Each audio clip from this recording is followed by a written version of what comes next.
Hi all, a very warm welcome to the third interactive session today, which is on addressing current and future sustainable challenges of food system.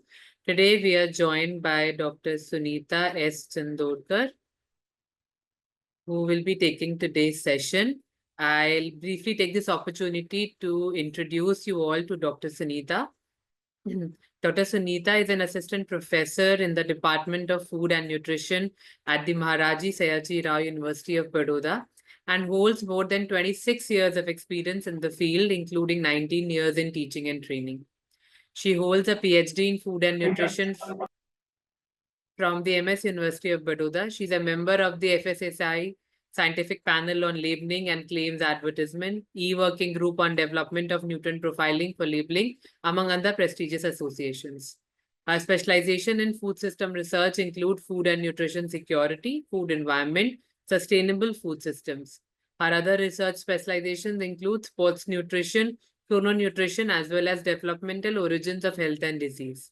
Recent projects include chrononutrition and glycemic homeostasis in persons with type 2 diabetes and mapping the prevalence of undernutrition in children 7 to 36 months of age and deriving age, and gender-specific mid-upper arm circumference cutoffs using unique new tape developed by Medicines and Sans Frontiers for screening of severe acute malnutrition in urban, rural, and tribal area of Vadodara districts. So without further ado, I would hand over to Dr. Sunita to take today's session.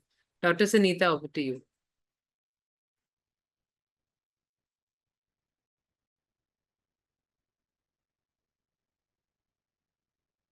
And Dr. Sunita, can you hear us? You are on mute, Dr. Sunita. Sorry, I just lost connection. Yesterday there were heavy rains here, and that has created some disturbance. But good morning, good afternoon, depending on where you are joining us from. So Bangladesh is, I think, just half an hour ahead of us. Indonesia almost 1.5 Yes. all in the good morning. So come to Akanksha, that will elaborate introduction here with you all. I think my internet connection is little unstable, but please bear with me. If you are not able to hear me properly, please do let me know. I will just switch off my video once I start sharing my slides. So before we begin, I've tried to keep it simple, very basic. Since this is supposed to be a foundation lecture, I have not tried to include any complex, laws or tenets or anything, and just try to make it as simple as possible. So we will be essentially discussing today we'll be addressing looking at some of the challenges that the current food system faces, a threat to its sustainability, where are they coming from, and how do we address them. So we'll be actually taking it parallelly. And let me uh, start by sharing my screen. And yes, Kamsha, please let me know if it is visible. Yes, It is. Yes. I'll just stop my video and move on to. So, okay. I hope the others also join in soon. So this is essentially a very basic or foundation presentation on addressing current and future sustainability challenges of food systems. Kansha, can I request you to please share the first question on the Yes. Menti poll? Yes. Sure. Sure. Sure. I'll stop sharing so that you can. Yes. Yes.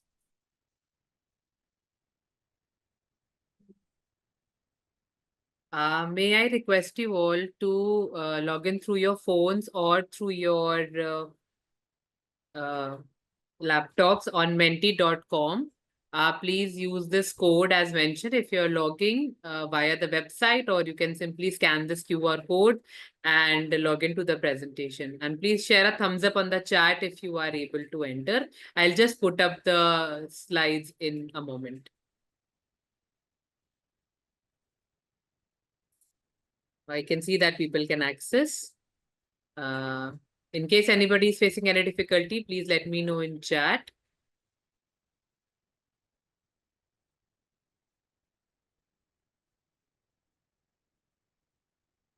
Are others able to access as well?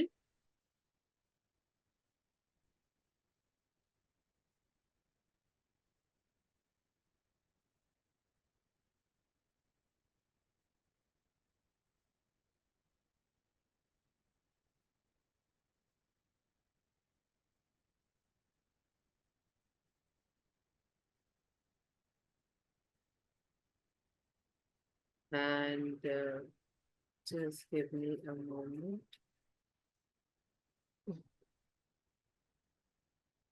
Oh, we are already getting responses.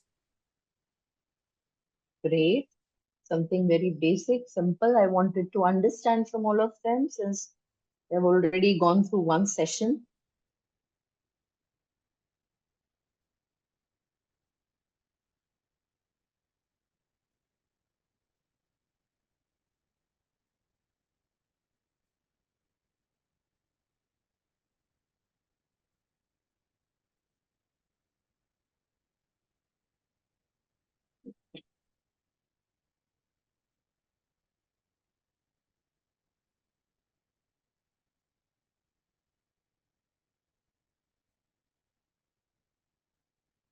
So I see there are 24 responses and all, and I think few members yet to join in. Is that?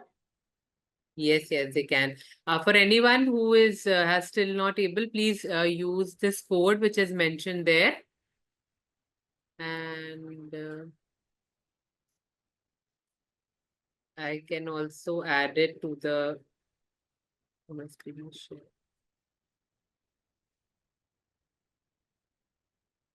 You can add it to the chat maybe. Yes, yes, this is what I'm trying to do.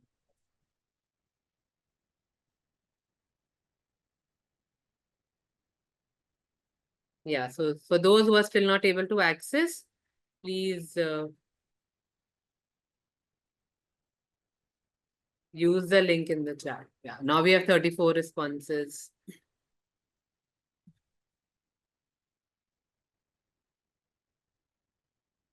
Fine. So I think that's good enough. We can move over to our presentation. Sure, sure, sure. Just let me stop sharing. Sure. Okay, thank you participants for that wonderful response. And I'll just start sharing my screen again, my presentation. And just let me know if it is visible to all in Yes, it is. presentation mode. Yes, it is. Okay, Yes. so thank you. So yeah, why did I want to do that? Just essentially to have a quick recap about what is sustainable food system. You already have had two sessions, so you are very well versed with it. I'll try and avoid overlaps, but wherever necessary, we may have to. We cannot, avoid that. So what will we be doing today essentially is a quick recap of sustainable food systems. You all have already given your responses where I think we saw food security scoring the maximum number of responses, and then food availability and food accessibility, and so it kind of uh, tells us that yes, we are all aware about what are sustainable food systems and the basic components, the pillars of a sustainable food system. Uh, we will just quickly have a look at the three components and then move on to environmental impact of food systems, the economic impact of food systems, social impact of food systems. These are essentially the three basic pillars. Anytime we say sustainable development, it should be environmentally, economically, and socially beneficial is what we mean. And alongside, we will be looking at the challenges also, and towards the end, what are the possible solutions? What are the changes that we can bring in? What is doable? What can be done immediately? What is not so conventional and yet needs to be done is something we will be looking at. So moving on to our first I'm trying to now discuss what are characteristics of a sustainable food system. On the right hand side, you'll see a simple graphic which talks about what is an ideal food system and its characteristics. We have to maximize the synergies and reduce the trade-offs. So when we say, as I said, a sustainable development or sustainable food system, these are three essential pillars: environmental sustainability, economic sustainability, and social sustainability. If we want to break it down further, what do we understand by environmental sustainability? Today, we'll be essentially discussing or looking at some of the aspects in the soil degradation, carbon and water footprint, deforestation, and biodiversity loss. Climate change is one of the most important factor that is impacting our food systems, the sustainability, its resilience, food, thereby food availability, accessibility, etc. And therefore, environment becomes an important aspect or component of a sustainable food system. The economic sustainability, and I do understand you have done quite a bit on environment sustainability, economic as well as social sustainability, but we will have to touch upon it in order to take our topic further. So economic sustainability essentially refers to the fair income for farmers. Is it a good source of livelihood? Are the stakeholders benefited? All this is possible when we have resilient supply chains, there is investment in sustainable infrastructure. The social sustainability aspect essentially refers to food security. That was one of the most prominent responses we received today: food and nutrition security, of course, and equity and justice. A sustainable food system should promote equity and uh, be judicious, and it should also respect cultural practices. So, some of these you have already covered. Let us move on and examine each of them. So, I hope my speed and my speech are okay with all. You are able to follow me, are able to understand me. If there's an issue, please do let me know, or you can speak up. They can unmute and speak, Akanksha. Yes, they can. And in Yeah, case right. any one of you has any questions in between, please feel free to add them to the chat box, and Dr. Sunita can respond them towards this in the middle of the session or towards the end. Okay, yeah. If I see it in the chat, I will do it immediately. Otherwise, definitely towards the end, right? Sure, sure, sure. Fine. So, as we mentioned, the environmental impacts of food systems, one of the major biophysical components or drivers is soil. And soil degradation is taking a toll on our food system. Now, this is one, what do you call it, a graphic or data from various regions, including the industrialized ones and developed ones, including Asia. I thought since we are belonging to the Asian subcontinent, uh, I've tried to include more of data from this region rather than just global. But wherever it is not available, many a times we realize that data are not available from Asian region. Few research is being done.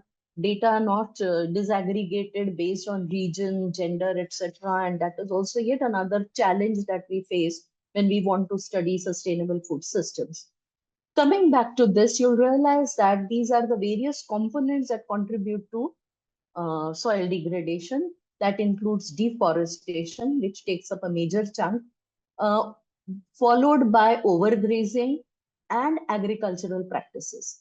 Some of the issues related to industrialization seen in Europe and other countries are not seen in Asian subcontinent. Of course, these are averages. There are industrialized Asian countries as well as not so industrialized Asian countries, and averages are always deceptive, as we say.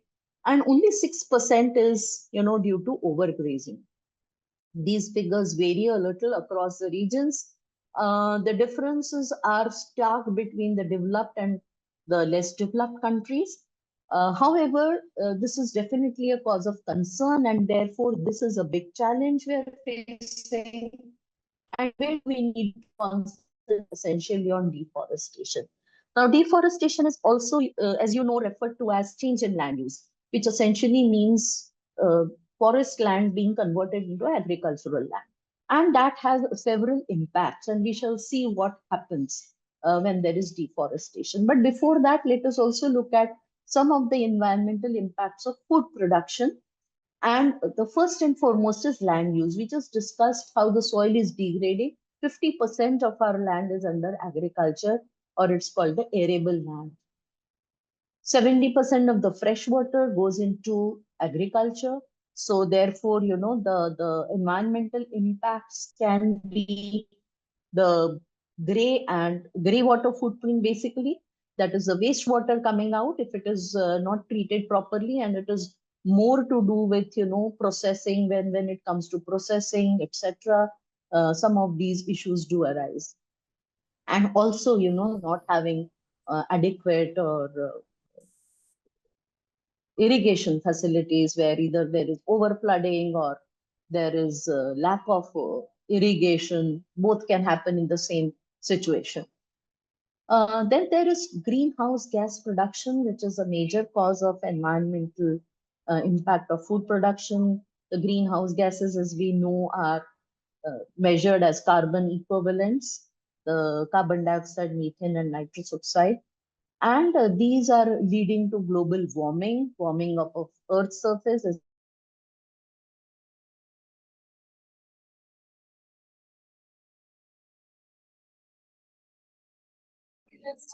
Dr. Sunita, I think we To lost give, you. yeah, am I back? Yeah, there are Yes, actually, yes. because of yesterday's, rains, etc., I have had to switch over to my data pack, and that is despite the do not disturb thing. It's so I really apologize for that, but I have no other way out, and please bear No with worries, me. no worries, no worries. Yes, we can hear you clearly now. Oh, so the 26% of all global emissions that we talked about distributed, or what are the fractions contributed? Mainly land use contributes 24%, of which land that is used for livestock, namely raising the livestock and producing the feed, and land for human food. Land for human use for human food is only 8%, but land for livestock, that is for raising them, to keep them, house them, and produce their food, contributes to 16%. The crop production, animal feed contributes to 6% of the greenhouse gas emissions, while human food produces 21%. Livestock and aquaculture together, production of methane from cattle. We all know that uh, cattle produces a lot of methane gas, which is, in fact, methane is one of the gases, atmospheric gases, which has highest capacity to trap heat, and largely responsible for the global warming that we are seeing. Then manure management, how is it done? Is it, because even that, anything that we throw away, actually we feel that, if it is a piece of cotton clothing, if we discard it, it's biodegradable, let us throw it. It's not that simple. When we throw it, it will undergo fermentation, and during the process of fermentation, some of these gases will be produced. So we have to really think how we can recycle, reuse, recycle, upcycle, so on and so forth. Then comes a pasture management, where, the livestock is taken for grazing, whether it is coming from a natural this thing, or we are carrying out deforestation and raising feed for livestock. And fisheries, fuel use. Is it a natural this thing, or it's aquaculture? That makes a lot of difference. So fishes raised through aquaculture can cause a lot of harm, though they are a very good source of protein, and you have done some of these things in the previous lectures. Yet, the fishes raised in this manner through aquaculture can do more harm than good. And then some of it comes from the retail supply chain, the packaging, transport, processing, etc. So since you're already familiar with the production, processing, the supply, the entire supply chain till it reaches consumer, and then of course at consumer in food wastage, I'm not trying to classify it, but I'm just trying to discuss it across the entire spectrum. So these are the, this is how the greenhouse gas emissions are coming from food production. This is how they are, this is the breakup. Next comes eutrophication. Now, 70%, 78% of ocean and freshwater pollution is caused by agriculture. And why is it so? Again, it is not agriculture alone, but along with climate change, some of these issues are arising. As you may have perhaps previously discussed that climate change is resulting into more warm and humid climates that is resulting into increased use of pesticides. And when there is excessive rainfall, there is flooding, all this is washed off into the water bodies, the rivers, lakes, seas, oceans, etc. And that is termed as eutrophication. Uh, Another aspect is intensification of agriculture to produce more food. Excessive use of fertilizers at times and chemicals is also adding to this eutrophication and pollution of water. All of it can be attributed to agriculture. And biodiversity of mammals, excluding humans. So, of the total biomass, that is the living beings on this earth, 94% of all mammal biomass is from agricultural livestock and only 6% from wild animals. Now, how is agriculture posing a threat to biodiversity of mammals? Here, I have quoted some figures. Of the 28,000 species of wild animals that were listed or studies, 24,000 are threatened by agriculture. It is essentially because of, again, deforestation. Besides this, the biodiversity loss occurring due to agriculture is essentially due to monoagriculture, where the required flora, fauna for some of the insects, wasps, butterflies, bees that we know are pollinators is being removed, is disappearing, and therefore it is causing problem. Now, there is a lot of debate, there are a lot of, data available on how much food is actually produced by pollinators. The data says, it's somewhere ranging from 20 to 33% of our food is produced by pollinators. However, many a times we understand that it's not a serious issue because the cereal grain production, the staple production, is not through cross-pollination. But some of the nutrient-rich foods, namely fruits, that is apple, requires cross-pollination. Citrus fruits need cross-pollination. Strawberry is a self-pollinated crop, but through cross-pollination, we can achieve higher yields and better yields. And therefore, the presence of some of these bees, wasps, insects, butterflies is important. And though they may be contributing very little, but some of our agricultural activities, the way we are producing food, including use of pesticide, etc., is leading to loss of this biodiversity. So not only mammals, but also loss of biodiversity by means of these insects and pollinators in general. Moving on next, how much land do we have for producing food? Now, this is shown in this figure. If we just look at South Asia, okay, so the total land available, arable land per person in 2016 is just 0.11, and the population is much more, and East and Asia Pacific, the ratio is further gone down. Now, how much land do we really need? What is the requirement for per capita land? So it's around 0.5 hectares of cropland per capita is considered essential to produce a diverse, healthy, nutritious diet of plant and animal products. But as you see from this figure on the right hand side, where this 0.5 hectares was available by in early 1960s. So on this sector has gone down, and that is essentially because the population has increased. Now, this is a very big challenge, the increase in population.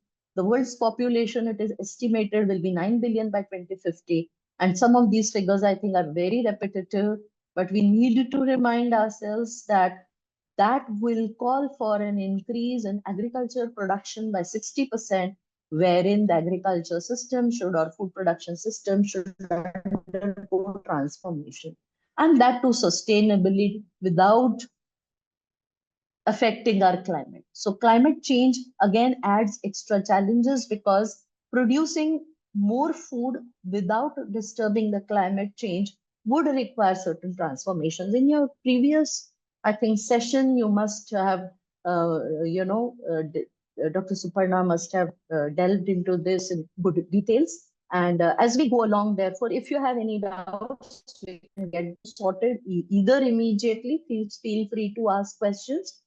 And Akanksha, please let me know. I cannot see the chat. And otherwise, we can take them up towards them. So basically, whatever we have seen so far tells us that some of the challenges that are there are essentially through the environmental impacts of food system, current food system, and are things going to improve, or are they going to remain the same? Let us see in the next few slides. So another factor contributing to greenhouse gas emissions is the food wastage. It's pretty high. Per capita food wastage is pretty high in some of the developed countries, and not so much though in South and Southeast Asia. Again, I preferred collecting some data from our region so that we can understand the situation, but soon we will be in this position where the developed countries are now. So what are the factors contributing? If you can see this light green part of the bar, it is the pre-harvest losses. Next is the post-harvest losses, the processing losses during processing, distribution, and in developing countries, the highest loss, which is termed as food wastage, comes at consumer level. It goes on going down as we move towards low and middle income countries. In South and Southeast Asia, you can see that the per capita food loss is much lower than that in the developing countries. However, a large portion is coming from pre-harvest as well as post-harvest. You must have, I think, looked at some of the figures as to which of the food groups are contributing high greenhouse gas emissions, and which the process groups undergoing a larger food waste and food loss. I will not cover that here. If needed, we can take it up later on.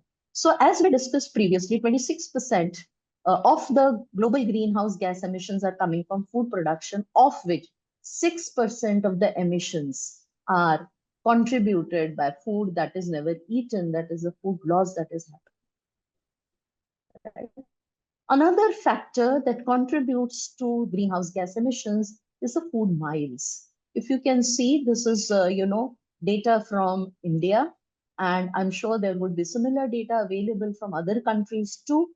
And if you can see, some of the metropolitan cities, the larger the bubbles and more number of lines coming out, show that the food travels a longer distance.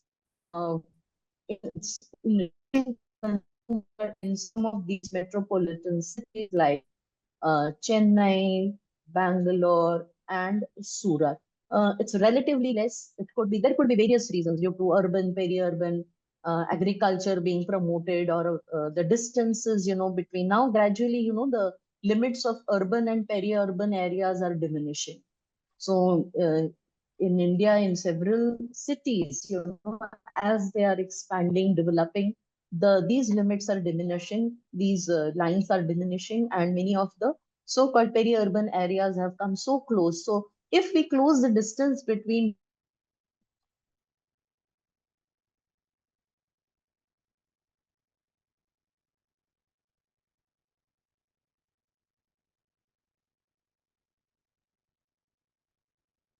Dr. Sunita, we can't hear you.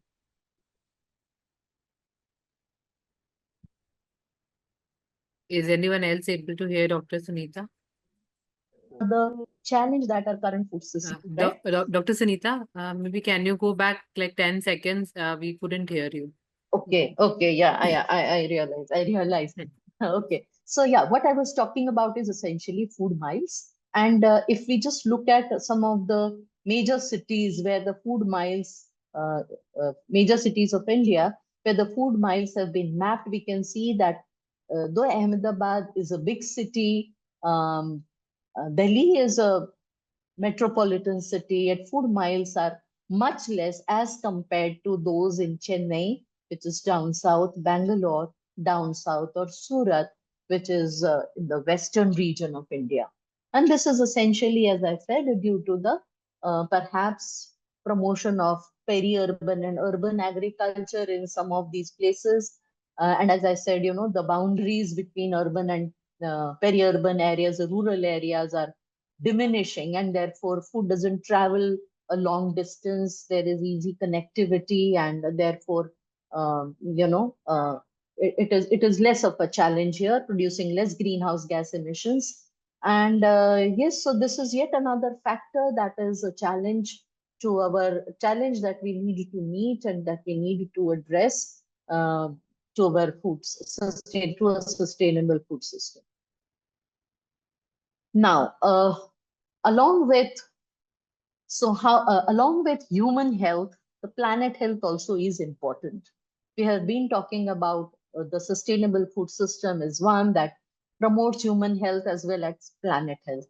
We can measure human health. How do we measure planet health? So the concept of planetary boundaries, a framework has been developed that defines a safe operating space for us for carrying out various activities within this Earth's biophysical system. Now, if you can see in this figure on the left-hand side, there is this green zone, which is the safe zone, the yellow zone, which indicates it's an increasing risk, and the red zone, which is beyond zone of uncertainty or very high risk or high risk. So this is safe, increasing, and high risk zone. Now, there are 9 elements into which the entire process is divided, and we look at these components, namely the climate change, biodiversity loss, land system change, that is how the forests are being converted into cultivable land or being used for agriculture, fresh water use again for agriculture, aquaculture. The phosphorus and nitrogen cycle are essentially the biogeochemical cycles operating in the agriculture system, food production system. We all know that there are 3 basic elements required for agriculture, that is NKP, the nitrogen, potassium, and phosphorus. The nitrogen comes essentially from air, but it has to be trapped and an increase. And as we can see, this light green portion is the contribution of agriculture. And if we can, see that the nitrogen and phosphorus cycle is already, the nitrogen cycle is crossed into the high risk zone. The phosphorus cycle is into the increased risk zone. The land use is into increased risk zone. This is all due to agriculture, and biodiversity loss is also into the increased risk zone. Food processing is still within the food processing and trade is still within the safe zone.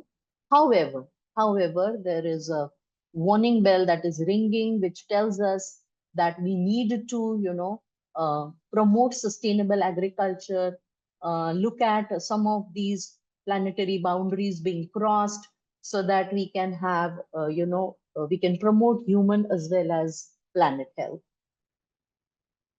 Now, how are things going to be so far as the planetary boundaries are concerned over a period of time? Are they going to remain the same? Are they going to change? And what is that change going to be? So from 2009 to 2023, you can see that while it was just 3 boundaries were crossed in 2009, this is not just agriculture, but in general. And because that also affects the planet health, whether it comes from agriculture or from other sources like trade, etc., transportation, it does affect agriculture also, ultimately the food production system also. So from 3 boundaries crossed in 2009 to 4 in 2015 to 6 boundaries crossed in 2023. So this is an alarming situation. We really need to pay attention to this and see that. So this is a major challenge that we face, and therefore we need to understand how should we proceed. We have already talked about the growing population. We have to feed more number of people. And if we intensify agriculture further, carry out deforestation, then the greenhouse gas emissions are going to increase further. So how do we contain this? So if you're perhaps aware, there is something called the 2 degree centigrade challenge. And we want to keep it to 1.5 degrees centigrade only. So the 2 degree centigrade challenge is essentially, we don't want the global temperatures to rise more than 2 degrees centigrade, and the baseline is taken as pre-industrial temperatures.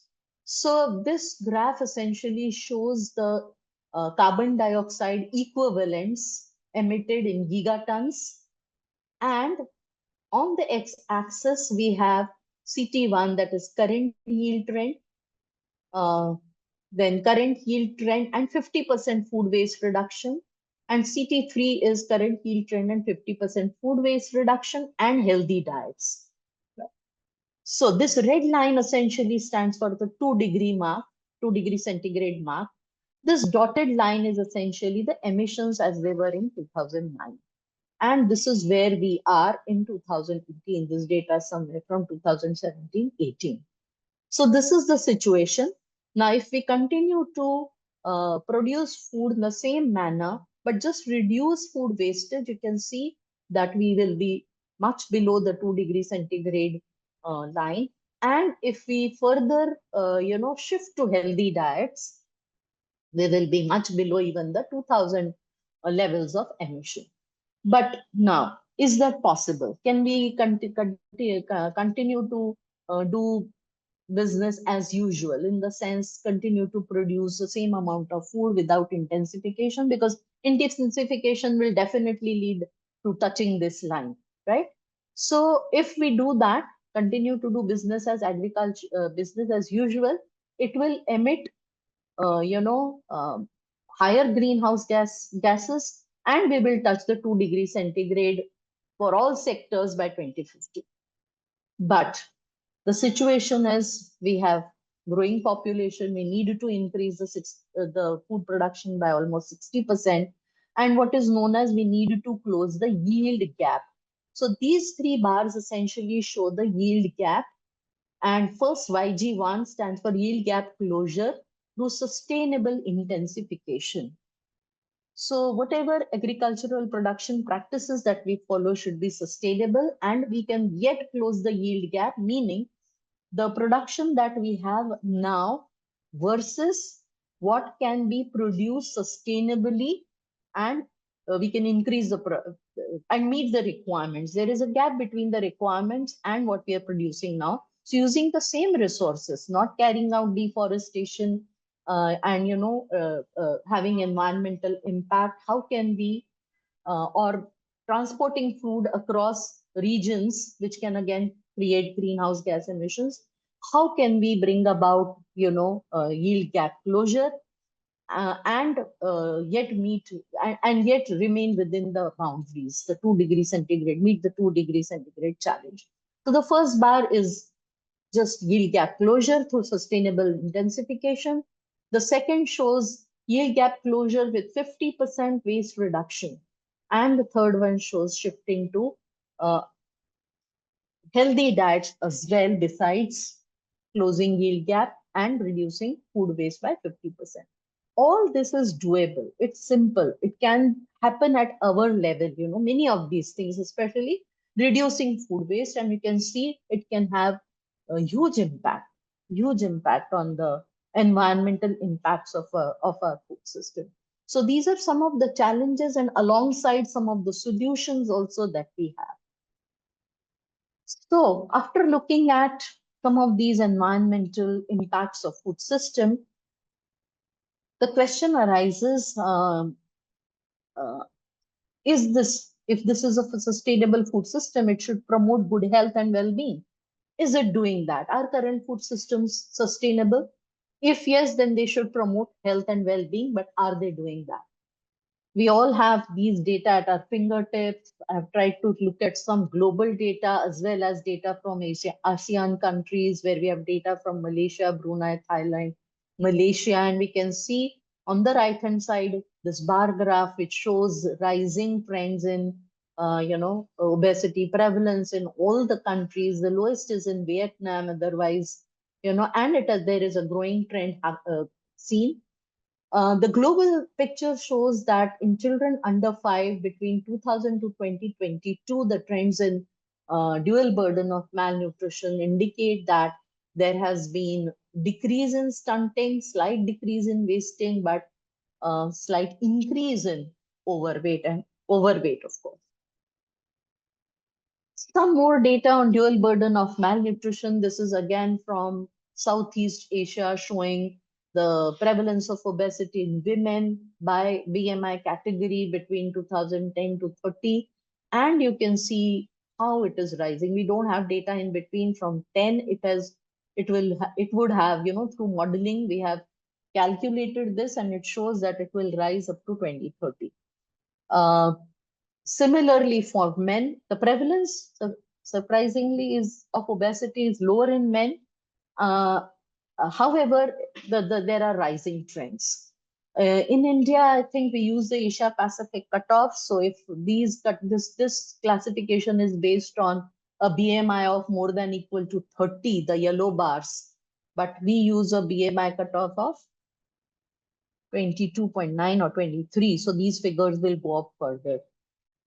Similarly, the prevalence of undernutrition is coming down, which is a good thing. However, the prevalence of increasing overweight, obesity, and again, malnutrition in children. So the dual burden continues. If you can see some of the data from Southeast Asia on stunting, Africa and Asia, the bars are really tall.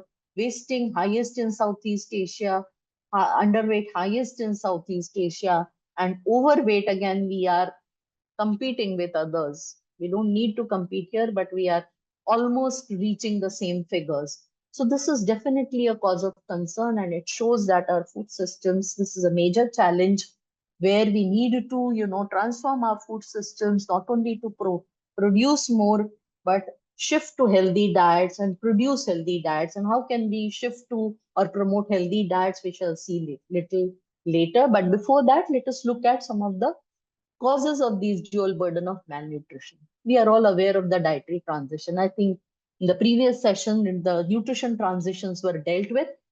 Let us just look at some of the data that is coming from developed as well as South Asian countries. If we can just have a look at this figure, the bars on the bottom, at the bottom. The data is from 1970 to 2000 here for North America, and you can see the contributors, the dietary transition and the contributors to the calorie intake. So you can see that the calorie intake is consistently high in the North American population than the South Asian or African population. And which are the dietary components? It's essentially fats, oil, and sugars that are increasing. And the trends are similar in South Asia and Africa also. Again, these orange bars, which stand for cereal intake, which we all know that our diets are high in carbohydrates. India, yes. Again, I suppose Bangladesh is a similar situation. And therefore, these are essentially the causes for NCDs. We know that the insulin sensitivity, etc., is related to a high carbohydrate diet, and also obesity among children, young children, is related to or associated with a high carbohydrate diet. Now, these were some of the figures till 2000. There's some modeling done with data, and it shows that what are the kind of changes that will happen in energy intake per capita per day. Again, shooting up. If we look at South Asia, it's going up.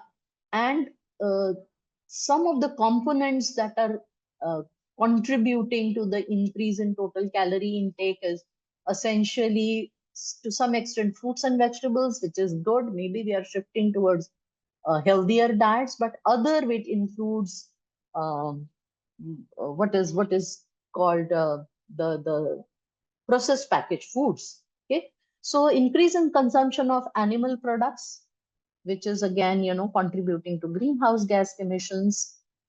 Fats, oils, sugars, which are processed foods, again contributing to greenhouse gas emissions, especially in Asia. So this is a challenge. And we all know that high fat, salt, sugar, as we have been calling them HFSS foods. We need to reduce their consumption. But what is the picture like? Are we really on that path? Are we anywhere near it? No. Time trend shows that, especially in India, the data available shows that if we go by the category in 2019, the consumption of processed packaged food has increased, the major contributors being sweet snacks, uh, savory snacks. The percent increase in sales was highest in the savory snacks. Families are moving on to, consuming more of soda or aerated drinks. Um, Again, based on sales, we can see that by 2019, the carbonated beverages and other juice drinks, their sale is going up. And this generally, again, is, seen to spike during summer seasons with more climate change happening, warmer and longer summers and shorter winters, less cold winters. The consumption is likely to increase further, and it is penetrating into not only rural but even the remote rural tribal areas. Sorry, there's something that is gone wrong with perhaps. Oh my, sorry, please forgive me for that. There was some problem last night and my slides got little uh, so I was just trying to drag the slide to shift it. So never ever do it, because my data from one got into another slide, and that is where, this problem is seen. Now, okay, coming to the issue of, again, how sustainable our food systems are. Are they promoting food and nutrition security? So one of the important questions we need to answer is, again, food and nutrition security depends on availability, accessibility, affordability, and of course, socio-cultural factors, personal factors. But one of the most important questions asked is, how affordable are our diets? So this graph shows essentially cost and affordability of a diet. Um, and it is going down with time. This is the situation. This is the uh, percentage population that is able to. So though it is coming down a little, yet there isn't significant difference. And if we are able to make available affordable diets, then it should definitely take care of reducing hunger, which is not happening, especially with COVID in between. Things changed a lot. Now maybe we are getting back to, there is a slight change in prevalence of hunger in some of the sub regions of Asia. However, the situation is not all that good. So again, looking at food wastage reduction and climate change mitigation, that is one solution that we have to address climate environmental impact of our food systems. If we just look at the contribution of various commodities to carbon footprint and food wastage, we see that highest carbon footprint is produced by cereals, and again highest food wastage, and again very similar from vegetables. Though the carbon footprint is less, the wastage is high, these being highly perishable commodities. So are fruits and some of the starchy roots wherever in African countries they are consumed. Um, Now, some of the things that we need to understand are the efforts that we make to reduce greenhouse gas related to food wastage should focus on major climate hotspot commodities such as meat and cereals, because these are the ones that produce, though meat wastage is less, right? However, the cost of production, the carbon footprint that is produced is very high. At the same time, we need to understand what is the climate change mitigation potential of various food wastage reduction. So in industrial Asia, we find that footprint of food wastage in 2011 was pretty high. And by 2030, by reducing food wastage, we can bring down carbon, uh, the climate change through carbon emissions. We also need to understand that certain commodities that are, all the commodities do not have same carbon intensities.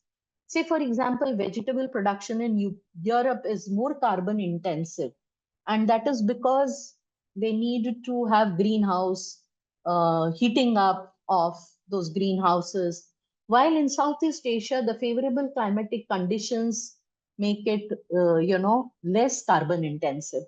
Similarly, cereal production in Asia is more carbon intensive than Europe because the major crops grown in Asia are rice. If you just try to visualize, the what do you call it?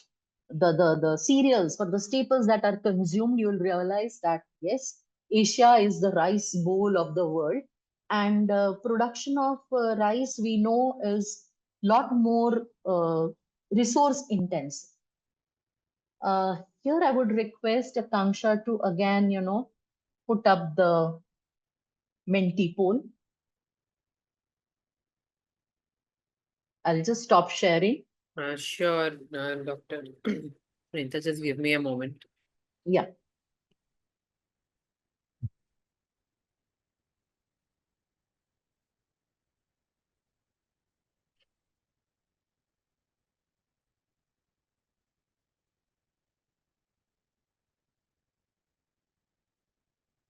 You can use the same link as mentioned in the chat. And this is, Dr. Sita, is this the question that we want to have the answer Yes. for? Yes. Yes. What are the And most common or frequent weather events you have experienced? So you can write whatever you have experienced, say heavy rainfall, drought, whatever that you have experienced the recent past, or you can recollect.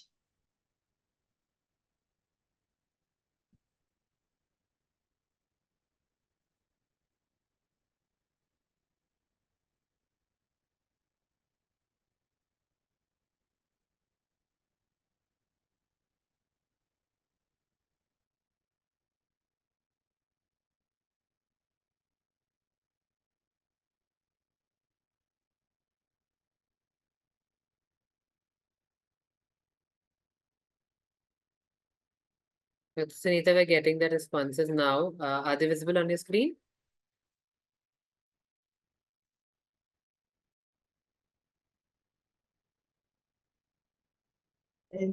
Yeah. So it is some of the responses: untimely rains, hike in price of food items, extreme. Yes, very good. Some very good responses coming.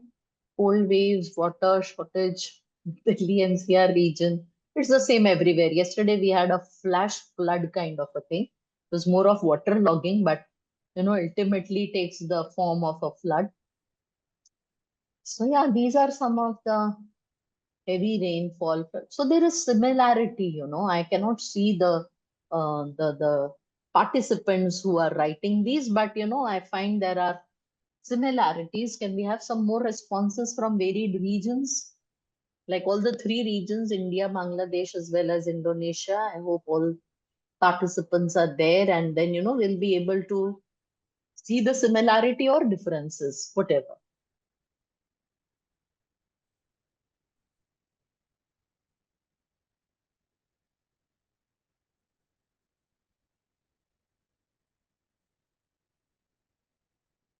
Okay, floods, heavy rainfall, drought, extremes of weather, short winter, yes, thunderstorm, extreme hot weather, heavy rainfall, flood, untimely rains. Yes, the frequency, the duration of some of these is changing. Have we had enough responses? Oh, just 10 responses? What happened? Others not interested? There are no right or wrong answers for this. This is just your experience and then how we can relate it to what we are discussing now. In case any of you is not able to access the link, you can also type on your phones or laptops menti.com and use this code 19063583 to enter. And the link, the direct link has already been shared in the chat. So if you can just click, it will directly lead you here.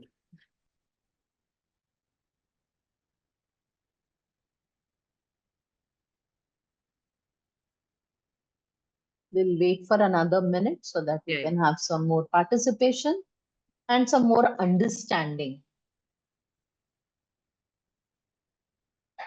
Yes, pollution can be an outcome, right? And it can lead to several other weather events also. Yeah, good.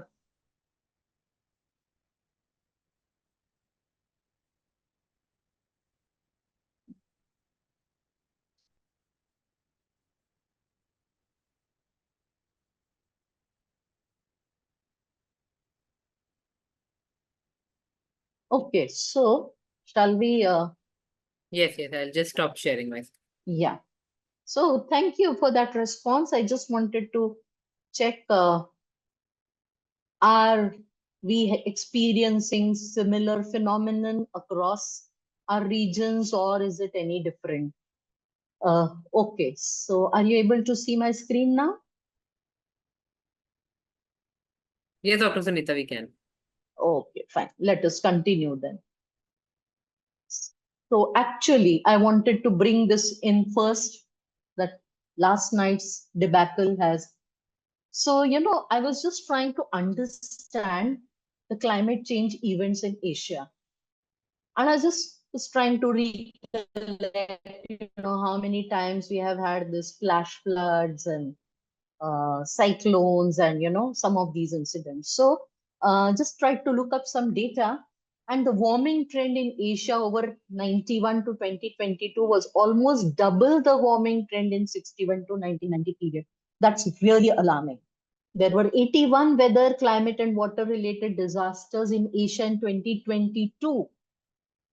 In 1 year alone, 81 weather and climate and water related disasters, of which over 83% were flood and storm events. There were more than US $36 billion in economic damages. Arid Asia, again now Asia has a varied typography. So some arid land is there. There are coastal areas. There are mountain ranges like Himalayas. So what happens? The arid Asia experiences severe dust storms. Then there are regions in China where there were severe drought or prolonged drought conditions rather, which affected water availability and power supply, because power is generated using water supply. The estimated economic costs of drought were around 7.6 billion. Similarly, the high mountain ranges in Asia, uh, due to increase in temperature, lead to significant loss in mass, that is melting of glaciers. That leads to rise in sea level, land salinity, and flooding. All these together lead to several problems, and these are the challenges that we need to do. So let us go back. What happens because of some of these climatic events further is the problem of foodborne diseases. Food safety is threatened.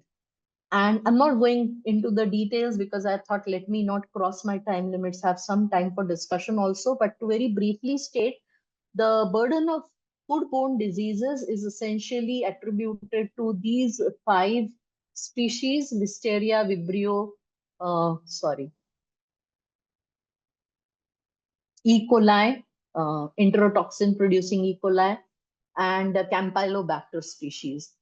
Now, due to the hot, humid climate, these high temperatures, rise in sea level, heavy precipitation, it is, conducive for their growth, and also it brings about transmission, either directly through the flooding of the regions or indirectly through vectors. Another big problem that we are challenged that we are facing related to health, since we are discussing are our food systems promoting health and well-being, is dealing with the antimicrobial resistance. This is now being discussed at all global forums for the simple reason that it's getting very difficult to deal with this antimicrobial resistance. And how it all starts, it starts from the farm environment.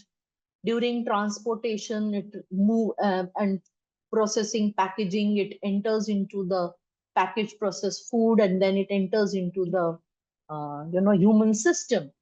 And because of these residues, of antimicrobial agents, which are nothing but antibiotics, when they are not used in a judicious manner, or if the animal becomes resistant to that, say the poultry or any other animal that is used as for food purpose, animal source foods, they lead to antimicrobial resistance. And this is definitely going to cost us a lot in terms of healthcare expenditures. You can see the figures rocketing. This AMR, and if we have low antimicrobial resistance, we will be somewhere below, and this is the baseline. So, okay. So we have looked at some of the environmental components of food system, the challenges it faces. Let us look at some of the economic aspects. Is the current food system economically beneficial? Now, I was trying to make it simple, and therefore I just looked at some data available. We have already said that the world's food demand is rising, but the number of people quitting or not joining farming is consistently growing. And these are the families or the next generation of farmers who are not willing to get into the business of farming. 70% of Indian youth live in rural areas in 2011, because that was the last census we had. Majority of students graduating from agricultural universities switch to other professions. They're not getting into agriculture. Only 1.2% of 30,000 rural youth aspire to be farmers. This was a research conducted for a master's doctoral dissertation. This is the data from there. Farmers are quitting agriculture and joining non-farm jobs. The income of a farmer is around 1/5 of a non-farmer. It's not a lucrative profession, and it's not supporting livelihoods. The other problem, some of our first-hand experiences show that um, producing food is, cost the same as buying food. So the farmers question, why should we get into all this trouble of producing food, investing our time, energy, etc. Some more data shows that 33% of the operational land holders belong to the age group of 41 to 50 years, and 33.2% 51 to 60 years. What does this mean? They are soon going to retire, and if the next generation doesn't want to get into farming, then how does our uh, food system, I mean, it is not going to, how do we take our food system further? There are disruption in food supply chains that also have an economic impact, like climate change, extreme weathers. We have already seen COVID was one where, there was supply chain vulnerabilities were there because of that. The costs increase, and this hits the most vulnerable people, namely the poor. They are most cost sensitive, price sensitive. We also have large ports which are vulnerable to extreme weather. So the transportation is either via road or through ports or through air. And all these three contribute to increased, vulnerability to climate change. And therefore, we need more resilient farming systems. And how do we make them more resilient is essentially through climate smart agriculture, use of artificial intelligence, Internet of Things, use of technology where we can predict weather, where we can, make use of technology, better transportation storage facilities to prevent food wastage. And collaborative strategies and stakeholder engagements will be required for effective adaptation and sustainability efforts. So these are some of the solutions to mitigate the climate change effects. Then food systems and social and economic equality. We all know that there are vulnerable populations, especially from low income and marginalized communities, particularly in rural areas, and they are disproportionately affected by climate change, because these are the ones, I think some of these discussions happened at higher impact on children, that is, higher stunting was seen in young children due to climate change. Similarly, there are gender inequalities where we find that the distribution of resources, access to resources. When we say farmer, it is the male farmer that we picturize or we have an image of. We never think of a woman as a farmer, though she contributes a lot to the entire farming activities. Then, due to some of these climate changes, there is migration because it's either within country or between countries, and that also has that is also a major impact of on the food system, the social and economic impact. Then there are economic disparities, especially the small farmers who have not benefited much from the green revolution. They have limited access to resources, and they have less access to education, agricultural extension. They are not aware of some of the benefits, the schemes, resources available to them. The women farmers, especially from marginalized communities, face barriers in accessing the resources that are available. And lack of comprehensive data on gender disparities in agriculture further hampers effective policy formulation that can close these gaps. So we need more research, we need gender aggregated, disaggregated data in order to understand the whole picture better and formulate policies. And these are some of the challenges that can be addressed but need some attention. So, how can we address some of these challenges? Um, there are some direct pathways, there are some enabling pathways. The direct pathways essentially transforming agriculture. So we have to do it either through climate smart agriculture, where we can restore the environment. We have to shift to healthy and sustainable diets, enhance equity and equitable distribution of value. The small farmer as well as the marginal farmer and the big farmer has to benefit from all the resources, all the schemes, the policies that are there. We have to minimize food loss and waste. This is within our capacities, and this, especially food loss and waste, needs to be handled. What can be the enabling pathways to achieve some of these? Build end-to-end transparency, let people have access to various policies, financial innovations, and have new business and value chain collaborations. We're just looking at some of the schemes floated by the government of India for the benefit of farmers. There are several, but when we actually, look at how much of it is reaching them, it's minuscule. Either they don't know about it or they have barriers in accessing them, so they needed to be removed. So some of the policies that can, address these challenges that need to be prioritized are for health and environment, where we have to promote nutritious, sustainable, and healthy diets, taxing of unhealthy diets, carbon intensive diets has proven to be beneficial. And there are examples from countries like Brazil, where carbon neutral beef is subsidized and it's being promoted. Similarly, in India, I think we have a sugar tax on sugar sweetened beverages, but it is not reflected as sugar tax. But some of these have helped, and taxing alone doesn't benefit, but subsidizing certain foods, healthy foods that will promote healthy diets and promote good health is also required. So we have to convert inefficient subsidies of unhealthy foods and inputs to support production of fruits, vegetables, nutrient-rich foods.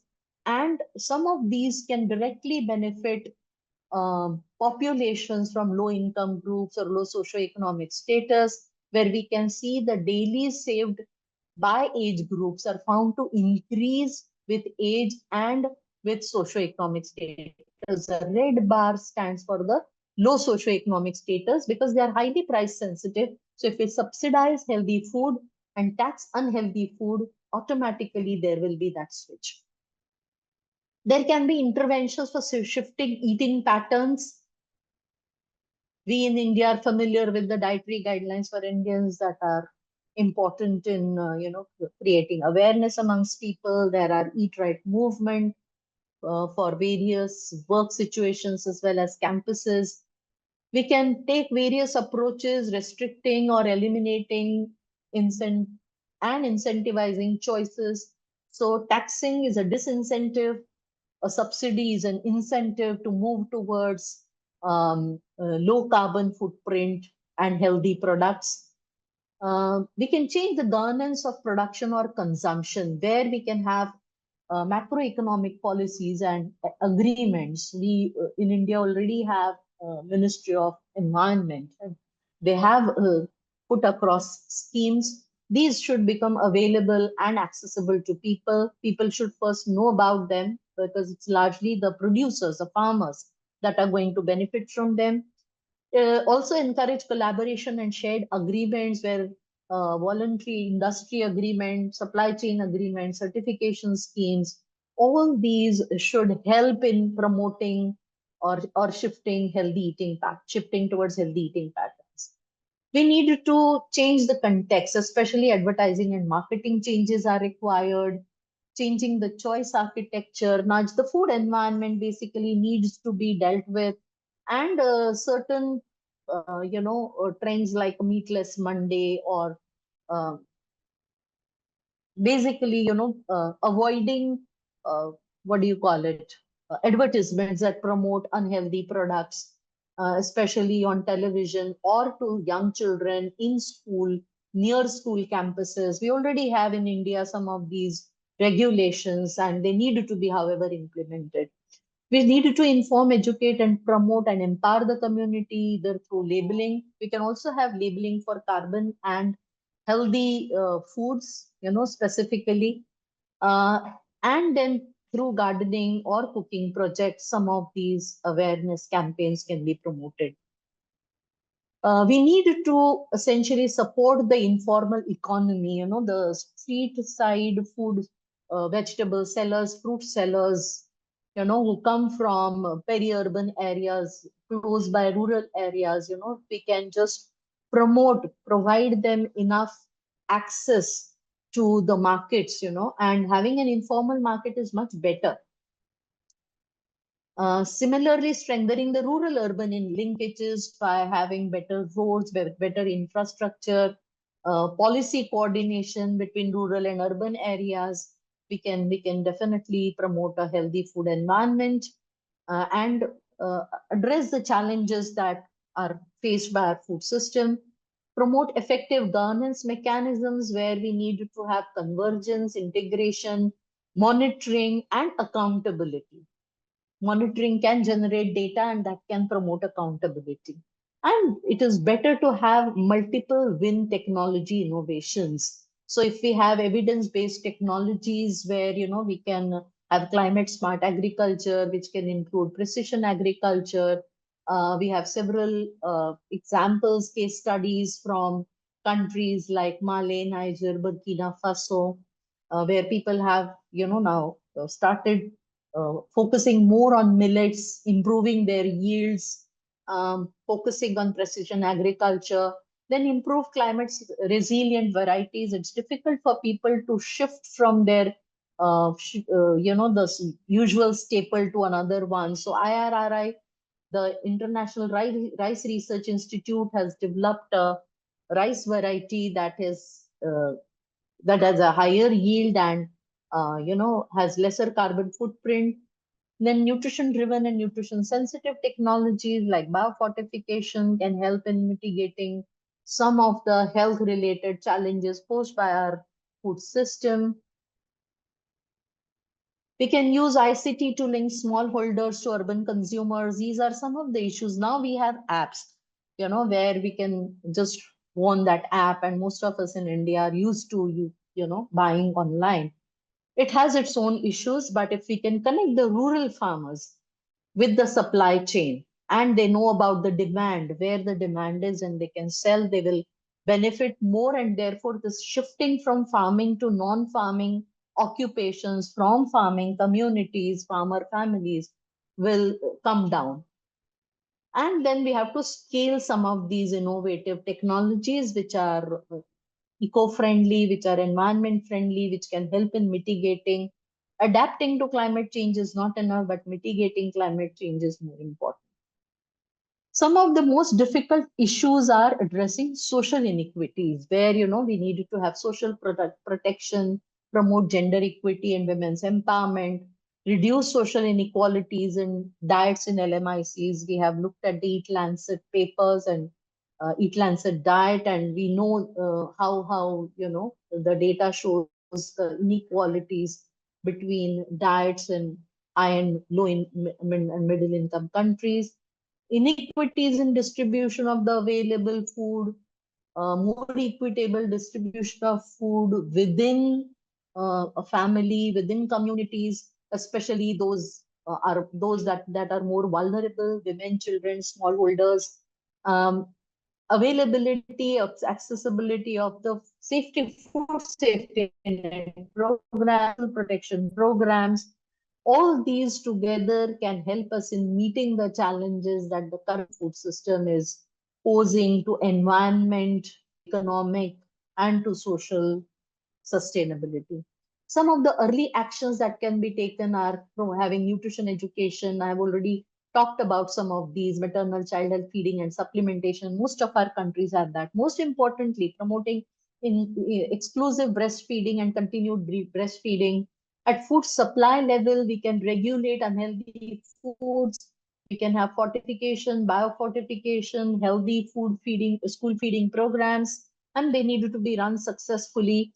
Some of the initiatives like labeling of foods can also motivate the food industry to come up with healthier versions of processed packaged foods, and some innovative approaches like on health for high health outcomes, exercise promoting insurance premiums. So we also need spaces that are safe for walking,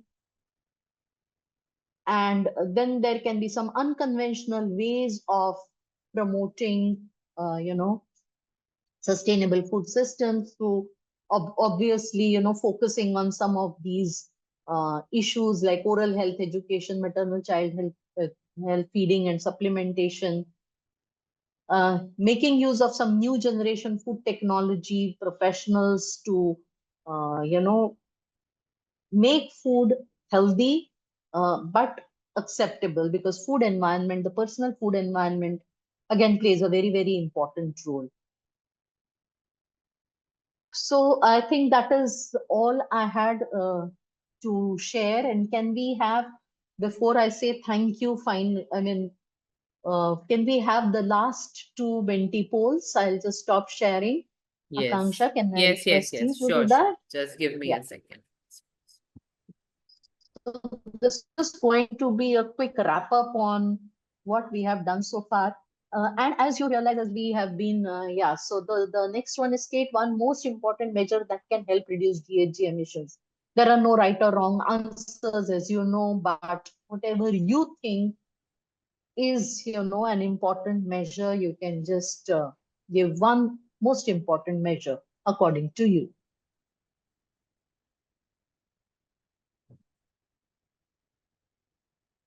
You can post in chat also. I've kept the chat open so that I can also see some of these questions.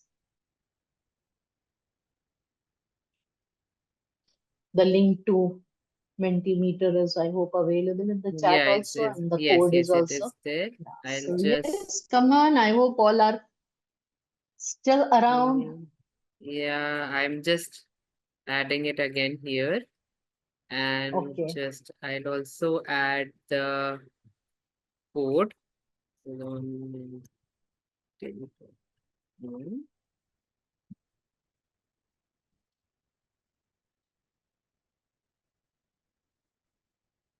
So the link is here, as you all can on my screen in the chat, as well as the code.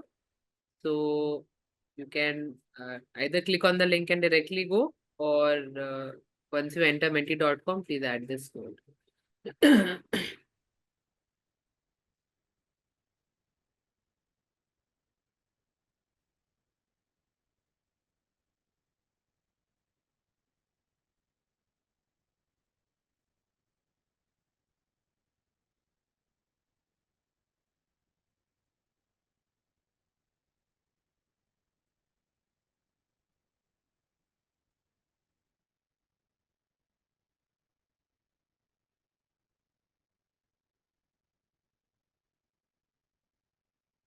Okay.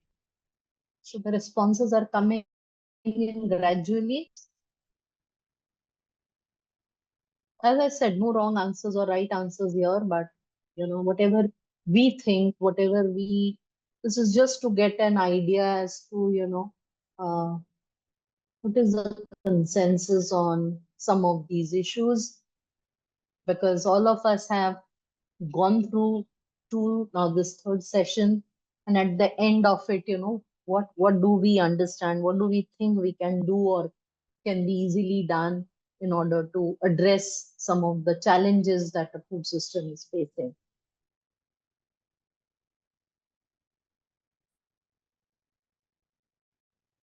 Okay, I mean, we have yet to receive responses from others, just a few responses till now, but most talk about climate smart agriculture, conscious use of resource, yes, minimal processing, use of solar lights. That is an interesting response again. Yes, we can reduce greenhouse gas because we do have, electric vehicles. We do have it in India, and I'm sure they're across the entire subcontinent. But if we want to charge them using, you know, uh, power supply that is generated using conventional sources that produce greenhouse gas emissions, making use of fossil fuel or something, then it doesn't serve the purpose. Yes, reduce fossil fuel use, essentially by producing reduction in animal foods. Yes, that can be done. Or rather shifting, because I didn't cover some of those things, but we know that all beef is not that carbon intensive or resource intensive.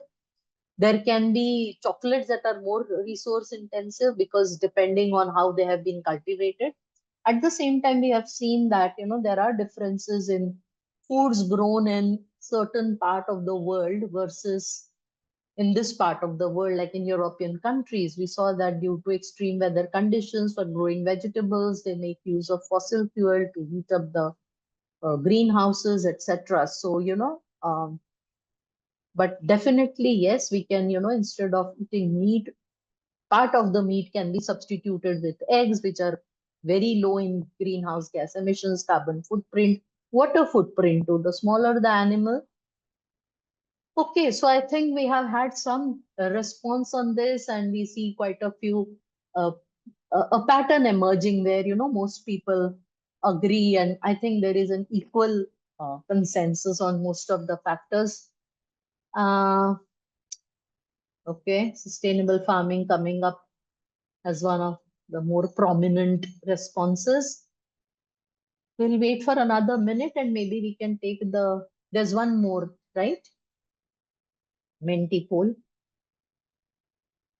Yes, Dr. Sunita. Just highlighting, we have 4 more minutes before the session ends. Yes, therefore I thought I don't want to, Yeah. because I'm sure others have their commitments too at 11:30.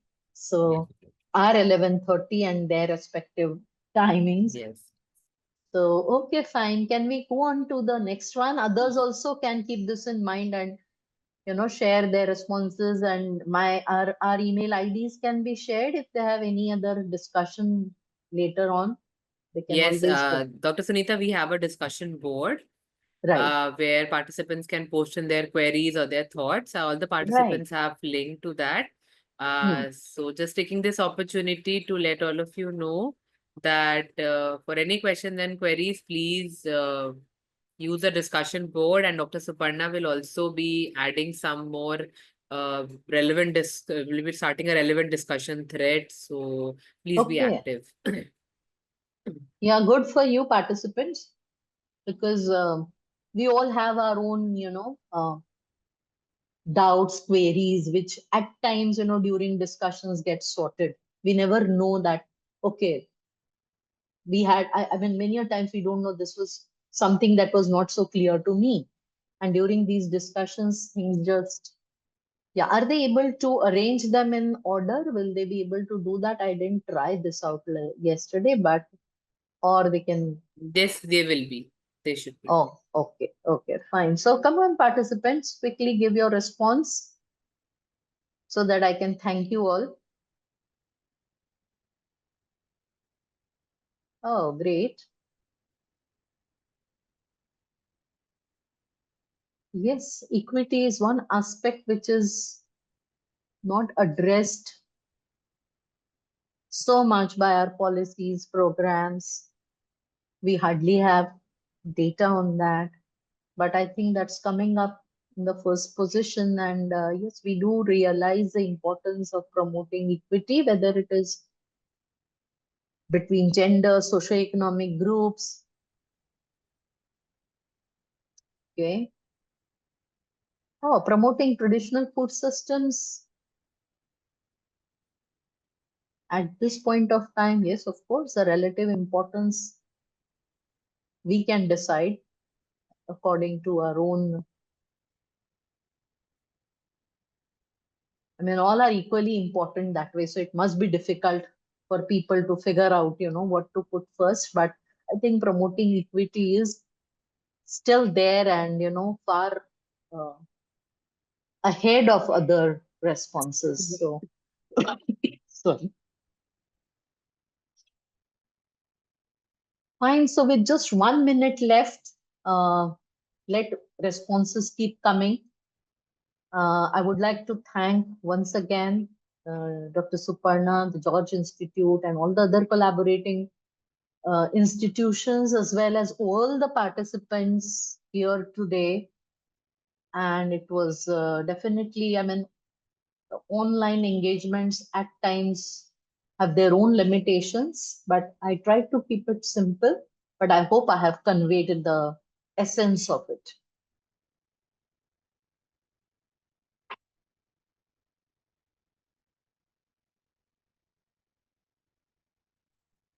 Okay, so when Dr. Akanksha says it's time to say bye, we will stop. So we are at 11:30. And thank you all for joining today's session. But in case anyone has any question, maybe we can take up one. Yes, we can. We can. Yes, If yes. there are questions and people have time, Yeah. I can spare 5 minutes, not an issue. Yes. In case anyone has any questions, please feel free to unmute yourself or put it in the chat box. Or in case you need time to think over and want to reflect on the session, please use the discussion board. There is another segment created on today's session under the name session 3 on Padlet. Please feel free to post your reflections or any of your queries or questions there. Okay, if there are no more questions, I think, except for the thank you messages, I don't see any questions in the chat box. So fine. Okay. So Dr. Akanksha can take a call. I would like to thank you, first and foremost you, because I think you were a big support. And sorry for those inconveniences caused. Thank you all the participants once again. Okay. So we don't see any questions, I think. Maybe they'll take some time to reflect. And if there are any questions that are directed towards the session, Dr. Sunita, I'll pass it on to you. And Sure, maybe you please can do. respond. Yes. Sure, So thank you all for joining today. We'll be then closing the session.